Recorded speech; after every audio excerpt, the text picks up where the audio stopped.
Everybody's deeply concerned about what's going to happen. And man, I got to be honest. I was asking Phil, do we want to lead with this? It's a little aggressive, but what are we supposed to say? This is what everyone's worried about. This story's from today, just from a few moments ago, published by The Telegraph. Snipers ready for counts, and DC boards up as election violence fears grow. Major protests predicted amid concerns Donald Trump and supporters would refuse to accept a loss. They're going to mention National Guard is on standby. In Washington, Oregon, and Nevada, the National Guard has been placed on standby to deal with riots and civil unrest, which could begin as early as Wednesday. Okay. I have questions. Yeah. My questions are, first of all, about the locations. You'll notice that the places that they're citing, the places they're boarding up, not a lot of MAGA voters in those particular places, right? Like the odd Jussie Smollett, actual perp, I guess. Like Washington, Oregon, Nevada, there's some Trump voters, obviously. But Washington and Oregon, they're pretty much none unless you're talking like Eastern Washington. Maybe Southern Oregon. And then if you're looking at the cities, they're talking about Detroit and Atlanta, which are both hotspots for Democratic voting.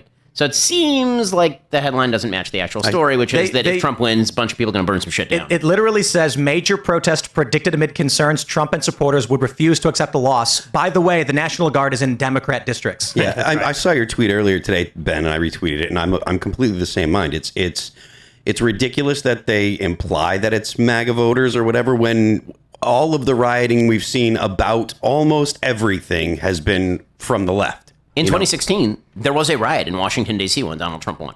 Right on Inauguration Day, there was a big riot in Washington, D.C. And everyone sort of memory holes that one. I mean, obviously, they're not doing it right. If you're going to board up your windows, we know you have to write BLM on the boards. That is the way that you avoid your store being burned down. Or at least they can put the Harris walls in the window. That's how you're passed over when the angel of death comes down. It's kind of scary, but it's real, especially go to Oakland. Yeah, in Oakland, it's perpetually like this, or Berkeley. All of the businesses, I saw it was an Asian fingernail salon with all of this leftist literature, and I'm like, look, those poor immigrants in there have no idea what that stuff is, but they know why they're putting it there. That's kind of freaky. Yeah. Well, the cities are a disaster area. I was in LA a couple of weeks ago. Honest to God, we went out with just some of our friends. I used to live in LA, so we went out with some friends in LA, not a bad area. And we go to dinner, and after dinner, I have 24/7 security, unfortunately, so I walk one way. And my friends walk the other. They walk 3 cars down. They get in their car. As they're getting in their car, a car pulls up right in front of them. 3 guys jump out, grab him, pull him out of the car, rip off his watch, rip off his keys, rip off his phone, run around to her, try to rip off her jewelry.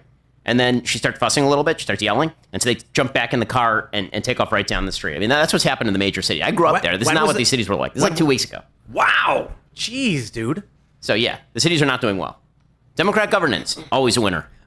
Crime is down, they said, didn't they? Yeah, they did. And then it wasn't, so. Yeah, they what was it? They just hid did they fluff the numbers or just didn't release the numbers from the FBI? They released them late, yeah. Yeah. You know, I had a conversation with Sam Cedar just this past weekend, or this Friday, and it was interesting because he pointed out that the economy looks good on paper, but it's because wealthy people and big corporations are making a lot of money, but your average person is not. And I was like, well, that's very honest from a very liberal guy. And I agree. The numbers look good because we're looking at these big corporations that seem to be doing well, but regular people are feeling the groceries through the roof.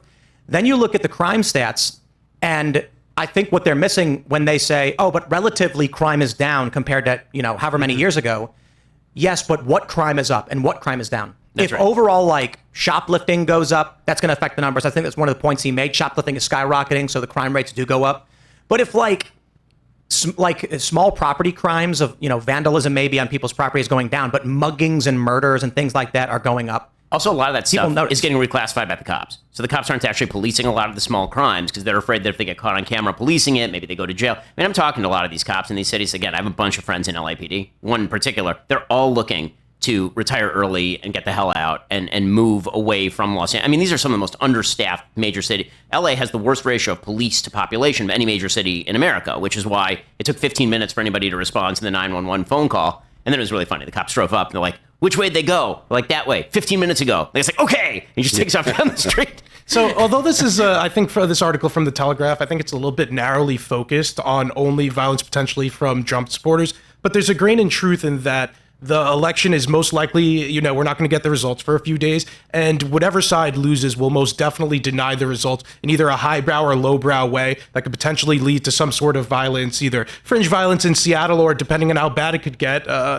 I don't know what we should expect, but I don't think these stores are wrong to prepare like this, especially given what we're hearing in the media and how close the election will be. No, the rhetoric's been ratcheted up so far in the country. And you could say on both sides, except that one side, at the worst, you can say they have bad rhetoric. The other side actually acts on their rhetoric. I mean, you've had essentially the president of the United States and the vice president of the United States and the former president of the United States and the former but one president of the United States all saying that the Republican nominee is a clear and present danger, is a threat to democracy. And to that point, today they're chastising George Bush for not coming out and saying that. So that's exactly right. And so, even after Donald Trump's, there have been 2 attempted assassinations on the guy, they still denounce all of his rhetoric while inflaming passions on their side. So you've got, in a way, you have both sides coming at this election thinking that their way of life will end if the other person ascends to the presidency. That raises the stakes enormously and raises the chances of violence enormously. I think you also have to look at the possible flashpoints here. So when the right tends to riot, it's when there's a flashpoint, right? Like January 6th, the riot, that's a riot with a flashpoint where people thought they were doing a thing. When the left riots, it's just because they're pissed off about a thing, and it's going to burn down a city and like grab a computer or a TV or something. And so that's a completely different kind. I do think, as the chance of escalation, I think is higher from the right than the left, but there's caveats to that. When the right does riot, it's January 6th. They almost never do. They barely protest. They don't go out. But then it's at the Capitol during the certification, which is the worst possible time for a riot. The left, it's every summer we call it like, oh, it's summer, the riots are starting again. I want to push back just a little bit. I'm probably the most Trump skeptical of all of the occasional hosts of, I say occasional because I only occasionally host, of all the hosts at the Daily Wire, and have always been firmly of the opinion that January 6th is kind of a national tragedy. And yet, it's not as though 1 million people went to Washington, D.C. to riot. The vast majority of the people who were at the Capitol were there to protest what they saw as the unfair results of the election, what they saw as the unfair set of rules that had been structured around the election. Some of them to protest what they thought was the outright stealing of the election. I happen to disagree with that, although the first 2 I certainly agree with.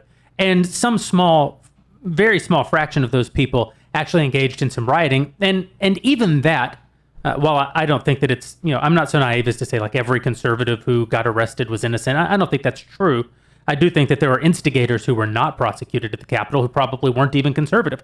Yeah, but fair point. But when people show up to say, burn down Minneapolis after the death of George Floyd, people aren't just showing up to protest. They're showing up to do violence. They have websites telling them how to survive tear gas, how to attack cops who have riot shields. They prepare for those consequences because they are there for the purpose of rioting. And so while it is true that no one's perfect in this country, no one's perfect in this life, sometimes there's violence that comes from the American right. There is a kind of institutionalized rioting and violence that's accepted on the left that you do not see accepted on the right. Let me real quick. I'll revise a little bit because I agree with what you're saying largely. For the longest time, I've been making this point over the past 10 years that the right is not organized, the January 6th was not organized, but whenever there's some kind of incident or something from a person who has in any way some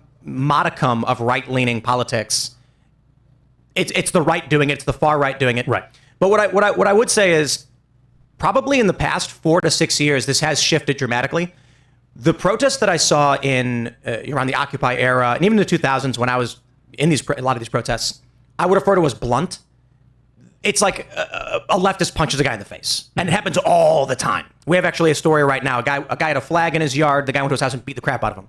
But no one really cares that much to hear that a guy got beat up. But it does happen a lot. And so I feel like what the left typically engages in never really rises to that extreme level that makes the news. But then again, I would say I'd actually defer to you a little bit and say you're right. Because in the past several years with the White House, with the firebombing of the White House on May 29th, 2020, they were throwing firebombs in the White House grounds, set fire to St. John's Church, as well as John Hodgkinson, the baseball shooter. We have actually seen a combination of the blunt and the escalation of the left. So I could probably walk that back a little bit and just say, man, probably, I don't know. Thanks for checking out this clip from Timcast IRL. Make sure to watch the show live Monday through Friday at 8 p.m. Subscribe to this channel, and we will see you all there.